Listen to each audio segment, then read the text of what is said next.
Welcome to వార్త నేను దేవా. నేడు వరంగల్లో రైతు సంగ్రామ సదస్సు అనే పేరుతో అయితే మాత్రం BRS party working president KTR ఆధ్వర్యంలో సమావేశం నిర్వహించారు. ఈ సమావేశంలో అటువైపు కాంగ్రెస్ ప్రభుత్వంపై అయితే కనుక సీఎం రేవంత్ రెడ్డిపై అయితే కనుక తీవ్ర ఆరోపణలు విమర్శలు అయితే చేశారు. ప్రస్తుతం మనతో పాటు మాట్లాడడానికి మహబూబ్ నగర్ ఎమ్మెల్యే ఎన్ఎం శ్రీనివాసరెడ్డి ఉన్నారు. చెప్పండి సార్, సీఎంని పట్టుకొని అంటే కాంగ్రెస్ ప్రభుత్వ హయాంలో రైతు రుణమాఫీ, రైతు బంధు ఇవేవి అమలు కాలేదనే ఆరోపణలు చేస్తూ అటువైపు సీఎం రేవంత్ రెడ్డిపై కూడా కొన్ని అసభ్య పదజాలంతో అవులే అంటూ కొన్ని తీవ్ర ఆరోపణలు చేశారు. ఎలా చూడవచ్చు? ఇప్పుడు వారి మానసిక పరిస్థితి ఏందనేది దాంతో మనకు అర్థమవుతుంది. కేటీఆర్ గారు నిజంగా భవిష్యత్తులో అధికారంలోకి రావాలి, నేను ముఖ్యమంత్రి కావాలి అంటే మొదలు ఆయన పరిణితి చెందిన రాజకీయ నాయకుడిగా ఎదగాల్సిన అవసరం ఉంది. వాళ్ళ కుటుంబ సభ్యురాలు కవితనే వాళ్ళ స్వయాన చెల్లెలు, ఆమె మాట్లాడింది కేటీఆర్కి అంత సీన్ లేదు, ఆయన అపరిపక్వమైన రాజకీయ నాయకుడు అని చెప్పకనే చెప్పింది. దాన్ని ఆయన అక్షరాలను రుజువు చేసుకుంటా ఉన్నాడు. ఈరోజు తమిళనాడులో విజయ్ అధికారంలోకి వచ్చిండు. ఇటువంటి అసభ్యకరమైన పదజాలం ఎక్కడ కూడా వాడలేవు. ప్రతిపక్ష స్థానంలో ఉన్న స్టాలిన్ గారిని కావచ్చు, పళనిస్వామి గారిని కావచ్చు, వాళ్ళు ఒక ముఖ్యమంత్రులుగా పనిచేసారు కాబట్టి ఆ గౌరవాన్ని ఇచ్చుకుంటూ సార్ అనో అంకుల్ అనో ఇంకో రకంగా సంబోధించిండు తప్ప ఇట్లా బఫూను తర్వాత బట్టెబాజు అని చెప్పి ఆయన సంబోధించలే. ఆయనను చూసి అయినా ఆయన బుద్ధి తెచ్చుకోవాలి. కేటీఆర్ 2 సంవత్సరాలే అయింది పార్టీ పెట్టి, అప్పుడే పార్టీ పెట్టిండు, ముఖ్యమంత్రి కూడా అయ్యిండు. నువ్వు ఇంకా 2009 నుంచి కలలు కంటా ఉన్నావు, నేను ముఖ్యమంత్రి అవుతా అని. కానీ నువ్వు ముఖ్యమంత్రి కాదు కదా, ఇట్లనే నువ్వు కంటిన్యూ చేస్తే సిరిసిల్ల ఎమ్మెల్యేగా కూడా నువ్వు పనికిరావని చెప్పి సిరిసిల్ల ప్రజలు నిర్ధారించుకుంటారు. అంటే రైతులకు సంబంధించి మక్కలు ఇంకా కొనుగోలు చేయలేదని రైతులు అంటే కొనుగోలు కేంద్రాల దగ్గర బారులు తీరి మరీ ఉన్నారని, ఒకవైపు నుంచి మక్కలైతే మాత్రం అంటే అదే స్థానాల్లో కల్లాల దగ్గరే మృతి చెందుతున్నారని కూడా చెప్తున్నాడు. ఒక్క రైతు కూడా మక్కలు కల్లాల దగ్గర మృతి చెందలే. గతంలో వరికుప్పల కాడ వందలాది మంది రైతులు ప్రాణాలు తీసుకున్న విషయం మనందరికీ తెలుసు. ఈరోజు గతంలో ఉన్న కొనుగోలు కేంద్రాల కంటే కూడా ఎక్కువ కొనుగోలు కేంద్రాలను కాంగ్రెస్ ప్రభుత్వం తెరిచింది. మేము కూడా నిన్నను క్షేత్రస్థాయిలో తిరుగుతూ ఉన్నాం. ఎక్కడ ఏ డిమాండ్ వచ్చి ఇక్కడ కొనుగోలు కేంద్రం కావాలి అంటే అక్కడ కొనుగోలు కేంద్రాన్ని ఏర్పాటు చేస్తూ ఉన్నాం.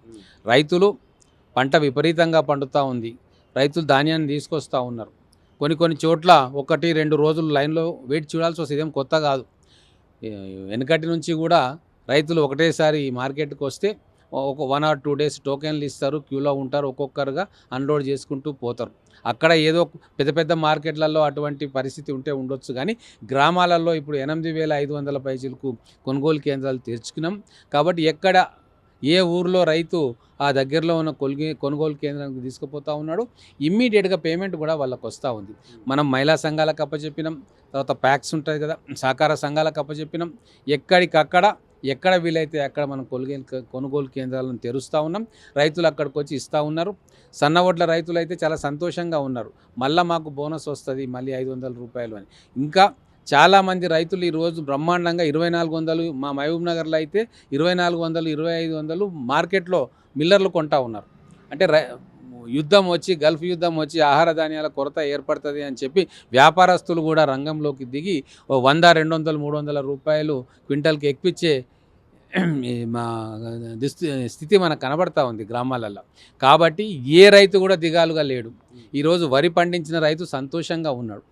వరి వేస్తే ఉరి అని చెప్పి కేసీఆర్ అన్నాడు. మేము అదేం అనట్లేదు. వరి వేస్తే సన్నవడ్లు వేస్తే ఖచ్చితంగా మీకు బోనస్ ఇస్తున్నా అంటున్నాం. ఎక్కడ కూడా ధర పడిపోకుండా ప్రభుత్వం కొంటా ఉన్నది. ఈ గత 2.5 సంవత్సరాలుగా మేము అధికారంలోకి వచ్చిన తర్వాత నుంచి కూడా వరికి డిమాండ్ ఉన్నది. పక్క రాష్ట్రాల నుంచి మిల్లర్స్ వచ్చి కొంటా ఉన్నారు. ఇక్కడ కూడా ప్రభుత్వం కొంటా ఉంది. సన్న ఓట్లను మేము తీసుకొని రేషన్ షాపులో ఇవ్వాలన్న ఒక నిర్ణయం అనేది ఒక చరిత్రాత్మకమైన నిర్ణయం. 30 లక్షల మెట్రిక్ టన్నుల బియ్యాన్ని అట్లా తీసుకొని మేము పబ్లిక్ డిస్ట్రిబ్యూషన్ సిస్టమ్ ద్వారా ప్రజలకు ఇస్తూ ఉన్నాం. ప్రజల కడుపులో నిండుతూ ఉన్నాయి, రైతుల కళ్ళల్లో ఆనందాన్ని చూస్తూ ఉన్నాం. వాళ్ళ బ్యాంక్ అకౌంట్లో బోనస్ డబ్బులు, రైతు భరోసా డబ్బులు పడతా ఉన్నాయి. అన్ని రకాలుగా రైతు సంక్షేమ రాజ్యం అనేది తెలంగాణలో నడుస్తూ ఉంది. అంటే కేటీఆర్ వ్యాఖ్యల్లో వాస్తవాలు లేవంటారా? ఇన్ని నేను చెప్తా ఉన్నా, కేటీఆర్ వ్యాఖ్యల్లో వాస్తవాలు ఉన్నాయి అంటే ఆయన తిట్టింది వాస్తవం, బట్టెబాజ్ అన్నది వాస్తవం, దగుల్బాజ్ అన్నది వాస్తవం, ఇక రకరకాల పదప్రయోగాలు చేసింది వాస్తవం తప్ప ఆయన రైతుల విషయంలో కానీ ధాన్యం కొనుగోలు విషయంలో కానీ ఎక్కడ కూడా ఒక్క వాస్తవం కూడా లేదు. వాటి గురించి ఎక్కడ చర్చకు రమ్మన్నా కూడా మా నాయకులు సిద్ధంగా ఉన్నారు, మేము చర్చకు వస్తాం. ఫైనల్గా ఈ నెల 10వ తారీఖున తెలంగాణకు ప్రధాని మోడీ రానున్నారు. ఈ నేపథ్యంలో అంటే కాంగ్రెస్ మహబూబ్ నగర్ ఎమ్మెల్యేగా ఏమన్నా సూచనలు కానీ, ఏమన్నా విజ్ఞప్తులు కానీ, ఏమన్నా డిమాండ్ కానీ చేయబోతున్నాం? ఒకటే డిమాండ్ చేస్తూ ఉన్నాం. ఇది దాదాపు 10 సంవత్సరాల డిమాండ్. నా కళ్ళ ముందు మోడీ గారు మహబూబ్ నగర్లో వేదిక ద్వారా పాలమూరు రంగారెడ్డి ప్రాజెక్టు జాతీయ హోదా ఇస్తాము మేము అధికారంలోకి రాగానే అన్నాడు. ఆయన అధికారంలోకి వచ్చి ఇప్పటిదాకా దాదాపుగా 12 సంవత్సరాలు 13వ సంవత్సరం అయిపోయింది. ఆ హామీ ఏమైంది మోడీ గారు అని చెప్పి వారిని ప్రశ్నించదలుచుకున్నా. పోలవరాన్ని మీరు జాతీయ ప్రాజెక్టుగా ప్రకటించిండ్రు, దానికి ఆర్థిక సాయం చేస్తున్నారు, దానికి కావాల్సిన అడ్డంకులన్నీ మీరు తొలగిస్తూ ఉన్నారు. కానీ మా పాలమూరు బిడ్డల కలల పంట మా పాలమూరు రంగారెడ్డి ఇరిగేషన్ ప్రాజెక్టుకు మీరు ఎందుకు దాని మీద దృష్టి పెట్టలేదు, దానికి ఎందుకు జాతీయ హోదా ఇస్తలేరు అని చెప్పి నేను డిమాండ్ చేస్తాను, ఇవ్వాలని డిమాండ్ చేస్తాను. చూస్తారు కదా, మొత్తం మీద కనుక మనం చూసుకున్నట్లయితే ఆ వరంగల్ వేదికగా కేటీఆర్ వ్యాఖ్యల్లో మాత్రం నిజం లేదని, అన్ని అవాస్తవమైన వ్యాఖ్యలని, ఎక్కడా కూడా కాంగ్రెస్ ప్రభుత్వ హయాంలో రైతులు ఇబ్బందులు పడుతులేదని అయితే మాత్రం మహబూబ్ నగర్ ఎమ్మెల్యే ఎన్ఎం శ్రీనివాసరెడ్డి చెప్పుకొచ్చారు. కార్తీక్తో దేవా వార్త, హైదరాబాద్.